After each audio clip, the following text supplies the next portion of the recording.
حتى الآن يعني قضية تخبرون يعني جاء علينا زمن قبل يمكن في الستينات ميلادي أول ما جاء روثمان وكنت ورعاة البقر اللي يرعون البقر ويسوون دعاية صح ولا مو صح؟ حتى خلاص قر عند الناس أن الدخان فعلا تصير راعي بقر وراعي كذا حركات يشرب دخان. لكن فوجئنا بعد سنوات من اكتشافات الطب أن التدخين سبب رئيسي ليش؟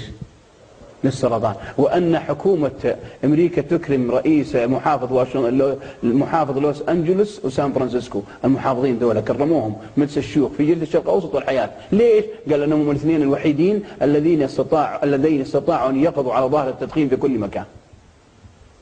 هذا من محاسن الشريعة ولا من غير الشريعة جت قالت بنص الحديث قال صلى الله عليه وسلم لا ضرر ولا ايش؟ ولا ضرار. يدخل فيها التدخين ولا ما يدخل؟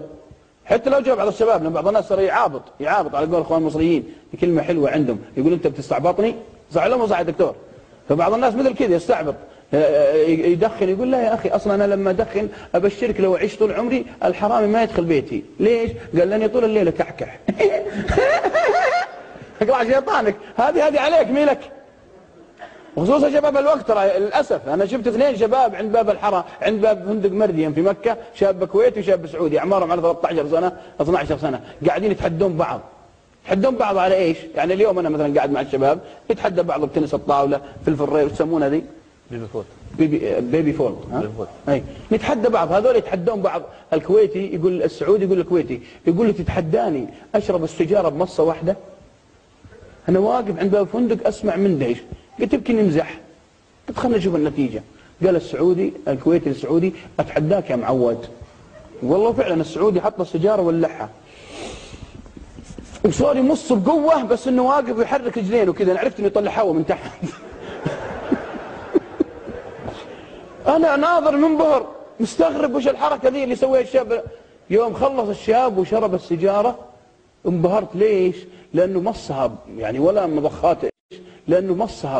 ولا مضخات ديكس القوية دي. وبعدين الأعجب من هذا أنه ما طلع دخان لا من أنفه ولا من فمه.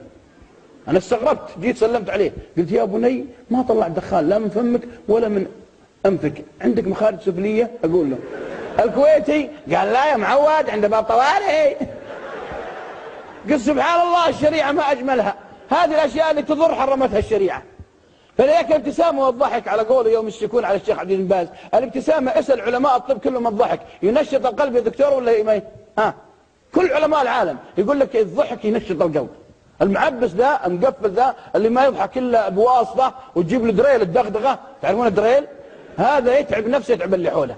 وإلا فإن الرسول صلى الله عليه وسلم 3 روايات، روايتين في مسلم ورواية في البخاري. ضحك صلى الله عليه وسلم حتى بانت ايش؟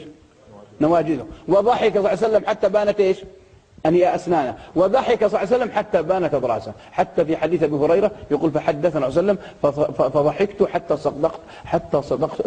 حتى سقطت لأن الفتح حديث ورطني سقطت على مؤخرتي. بسم الله الرحمن الرحيم. اعذروني يا اخوان خصوصا يا اخوان لاني باوقات والله اني مره جاي من فرنسا قبل مده والمضيفين جزاهم الله خير قالوا يا شيخ ادع لنا وانا عند باب الطياره ضربت ايدي ادعي لهم ابى اقول لهم الله يحفظكم قلت الله يفضحكم. فقلت الله الفتحه فابشركم تعذرون.